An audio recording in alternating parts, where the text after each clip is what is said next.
Hi, I'm Kevin Hill, and today we're going to do another fun painting. So let's get started. We'll start off today with the 1-inch brush and a little bit of blue and black. And we'll let this color just run right along the top of the canvas. And then, as it comes down toward the horizon, allow it to become lighter. So go down there when you've used up most of the paint on your brush.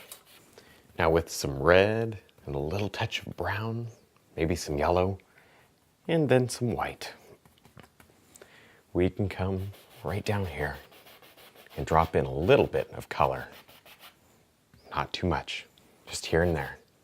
You see, I kind of set it around on the canvas, but I don't leave it that way.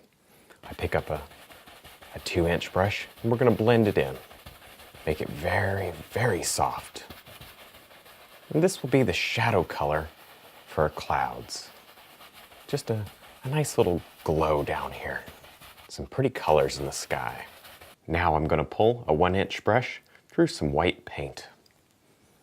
And we'll come right up here and begin doing some nice highlights. There. It doesn't take too much white paint because we really have very, very little paint on the sky. So it doesn't take much to cover it up. There. Look at all these nice, soft, bright highlights we're getting. And I'm also leaving a lot of nice dark in there too. Don't cover it all up with highlight. There. Look at it, kind of has this nice flowing feel to it there. It really looks nice. And do some layers in the clouds too. Don't just paint them in solid. Now with the fan brush and some black and white, we can tap it and break the bristles open. And we'll come right back here, very, very far away, and just tap in the indication of a few trees. We don't need too many. This is very far away. Look at how light and pale these are. You can barely tell that they're back there. Now with the filbert brush, we can drop in the indication, really just a map out of where our waterfall is going to be today. While we have the filbert brush going, we can just paint in the rest of this area. This is just the dark part. We'll come back and add some nice highlights on top. Same on the other side too. Just block it in so we can continue, maybe even do some highlights. With the fan brush and some blue and white, we can drop in some nice dark color here for the water. Now this isn't too dark, considering it is an underpainting. I really don't want this part of the water too dark, because when it starts to fall over, it really becomes light and foamy and very bright. So there's no need to get this dark color too dark. Next, we can begin tapping on some highlight. I'm just tapping with the 1-inch brush. And we get all these nice little areas of grass back in here, or little bushes. You can tap on some highlight even to those closer ones right there.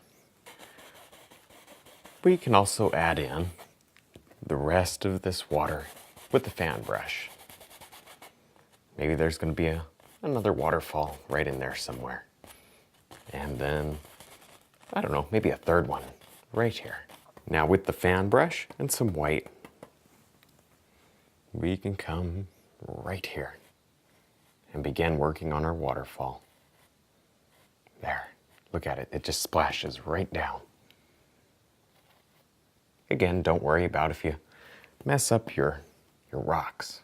It's not a big deal. We can fix them later. There's some. Maybe it only goes down a little ways here. Kind of stops.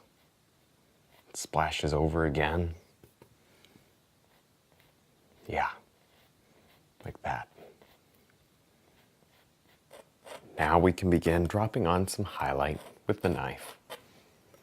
I have some black and white on the knife, and I'm just letting this color break right over the dark. I think in our painting today, light's coming in like this. So remember that as you highlight. With some black and green on the fan brush, we can now begin tapping in some very nice distant trees.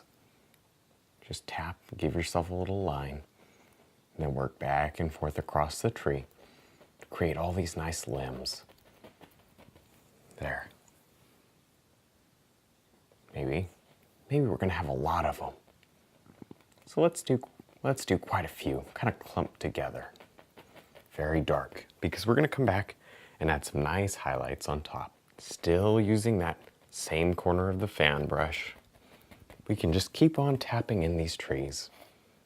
They really go in very quick and very easily. You can put in so many very fast. They just kind of come right out of the fan brush. Now, it's definitely not too early to start thinking about some grass that kind of grows down around the rock. Right there, maybe. And I'm just using the same color and the same brush. There. And while we have the paint going, we might as well put some on this side. Next, I'll go right into some yellow and a little touch of red with that same brush. And you see it turns a nice green color. And with that, we can tap on some highlights to the grass here. Just tap lightly. Not too much color on this side. This area's in shadow. Now we can begin thinking about a big tree up here. Just start by giving yourself a line and then work down the tree. Back and forth. Make sure it's nice and dark.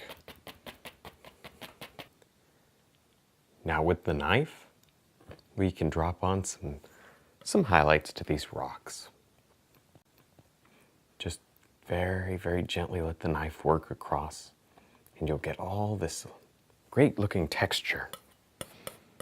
That's so nice. There. Allow your colors to vary. You don't want the same color over and over again. Now with the 1-inch brush, we can drop on some nice highlights here to the grass. Just tap on many different colors. And remember this nice slope we have going down here toward the water. With the fan brush, we can drop on these nice waterfalls right back here. Just a couple extras. And then gently brush them back. And maybe, yeah, right here. There's another one. Now with a lot of dark brown on the filbert brush, we can drop in a nice big tree here. This is going to help to push everything back, create a lot of depth and distance in your painting. And I love it when we can do that. Create a painting that it has a lot of layers. It goes back a long ways. All right. And maybe one right there. With the liner brush, we can drop in a lot of nice little limbs here. I'm using very thin paint and allowing the paint to flow off the brush. If your paint doesn't flow like mine is, then simply add more paint thinner. Remember to have a lot of nice shapes to your limbs. Don't just come up here and draw little squiggly lines. A lot of nice hard movements and areas that maybe a broken branch where the branch stops and quickly changes direction. See that? Create a lot of character in your limbs.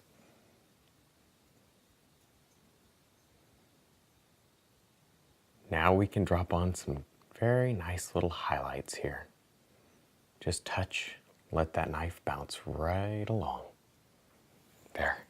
Look at all that bark texture we get. You can see it. It's very rough. Look at all that dark in there.